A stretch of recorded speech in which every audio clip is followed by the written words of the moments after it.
జై భారత్. ఈరోజు మాచర్ల నియోజకవర్గంలోని పట్టణ నడిబొడ్డున ఆవిష్కరించినటువంటి ప్రతిష్ఠించినటువంటి మహాత్మా జ్యోతిరావు ఫులే గారి యొక్క జయంతిని మనం ఈరోజు 197వ జయంతిని పురస్కరించుకొని ఈరోజు కార్యక్రమం చేయడం జరిగింది.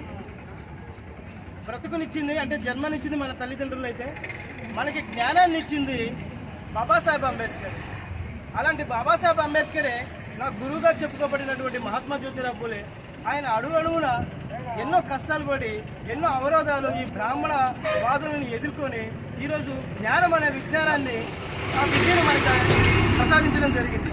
ఆ విద్య ద్వారా అంబేద్కర్ గారు ఈరోజు బడుగు బలహీన వర్గాలకు ఎస్సీ ఎస్టీ బీసీ మైనార్టీలు అనేటువంటి ఇక్కడ భూమి మీద ఉన్నటువంటి లింగ భేదం లేకుండా, వర్ణ భేదం లేకుండా, ప్రాంత భేదం లేకుండా ప్రతి ఒక్కరికి సమానమైన గౌరవాన్ని కల్పించినటువంటి మహానమైనటువంటి వ్యక్తి మన బాబాసాహెబ్ అంబేద్కర్. మహాత్మా జ్యోతిరావు ఫులేని తన గురువుగా ఎంచుకున్నటువంటి మహానమైన వ్యక్తి ఎవరైనా ఉన్నారే అంటే అది మహాత్మా జ్యోతిరావు ఫులే అని చెప్పేసి గొప్పగా చెప్పుకోవాలి. మహాత్మా జ్యోతిరావు ఫులేకి ఈరోజు ఈ ఆంధ్రప్రదేశ్ రాష్ట్రంలో ఎక్కడ గౌరవిస్తున్నారని చెప్పేసి ఈ వీడియో ద్వారా సమావేశం ద్వారా నేను తెలియపడుతున్నాను. ఆయనకి ఎక్కడ గౌరవప్రదమైనటువంటి ఆయన యొక్క విధానాన్ని కానీ ఆయన యొక్క ఆలోచనలు కానీ ఈ మహనీయుల యొక్క స్ఫూర్తిని ఎలా ముందుకు తీసుకెళ్తున్నారు అని చెప్పేసి ఒక్కసారి ప్రజలారా గమనించుకోండి.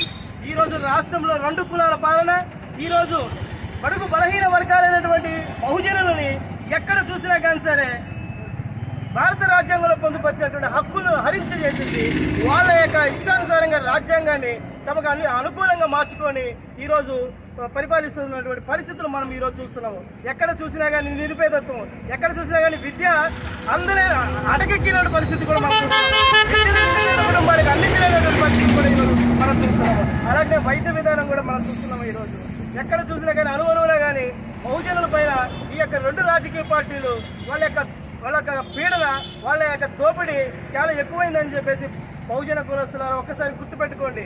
భారత రాజ్యాంగాన్ని కాపాడుకునే దిశలో మీరు లేనున్నాళ్ళు, మీరు అనున్న భవిష్యత్తులో మీ బిడ్డలు ఈ మనువాద పార్టీలకు, ఈ 2 రాజకీయ పార్టీలకు ఊడిగం చేయాల్సి వచ్చిందని నేను ఈ సమావేశం ద్వారా తెలియపరుచుకుంటున్నాను. రేపు నీ బిడ్డల భవిష్యత్తు వికాసంగా వెలగాలంటే, ఎంతో అభ్యున్నతిగా ముందుకు కొనసాగాలంటే ఈ 2 రాజకీయ పార్టీలను, భారత రాజ్యాంగాన్ని ధిక్కరించి విస్మరించి పరిపాలిస్తున్న 2 రాజకీయ పార్టీలకు బుద్ధి చెప్పాలంటే మీరు మీ యొక్క జ్ఞానాన్ని, మీ యొక్క అవిజ్ఞానాన్ని మీరు తొలగించుకొని జ్ఞానాన్ని పెంపొందించుకొని మీ బిడ్డల భవిష్యత్తుకై మీ ఓటు మార్పిడి అనేది తప్పనిసరి అని చెప్పేసి బహుజన్ సమాజ్ పార్టీ పిలుపునిస్తుంది. జై భీమ్, జై భారత్. సబ్స్క్రైబ్ చేయండి, లైక్ చేయండి, షేర్ చేయండి.